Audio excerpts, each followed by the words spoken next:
Des bourses chinoises désertes, fermées d'office après leur ouverture pour stopper la baisse à déjà 7%. Le même scénario que lundi dernier. Une crise boursière nourrie par les inquiétudes économiques. Officiellement, la croissance chinoise, qui flirtait encore avec les 2 chiffres il y a 5 ans, est passée sous les 7%. Ce ralentissement, Jean-Pierre Galinaud en est conscient. Il fabrique des produits chimiques pour les tanneries. Donc là, on est dans la zone d'expédition des produits. Et là, vous avez un exemple type d'une commande de 24 tonnes qui va partir dans le Fujian. Et depuis le mois d'août, il y a un ralentissement.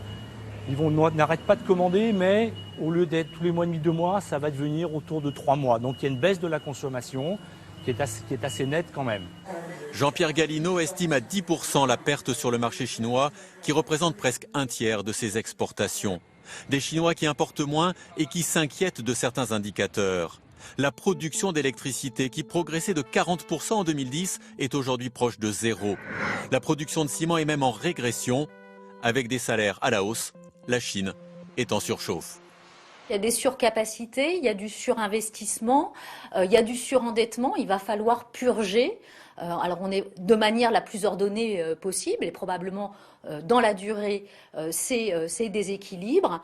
Pour s'en sortir, la Chine cherche donc à changer son modèle économique, moins s'appuyer sur les exportations et développer avant tout la consommation des Chinois.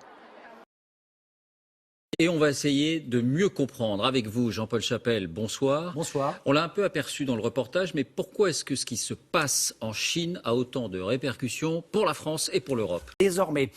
Mais l'effet domino le plus inquiétant, c'est que la Chine est un des principaux moteurs économiques de la planète. Elle achète près de la moitié de la production globale de métaux. Quand elle consomme moins, ça fait chuter les cours. Aluminium, nickel, cuivre, celui du pétrole aussi qui s'effondre. Résultat, la prévision de croissance mondiale vient d'être révisée à la baisse. Ce sera 2,9% au lieu de 3,3%. Quand la Chine s'enrhume, c'est le monde entier qui éternue.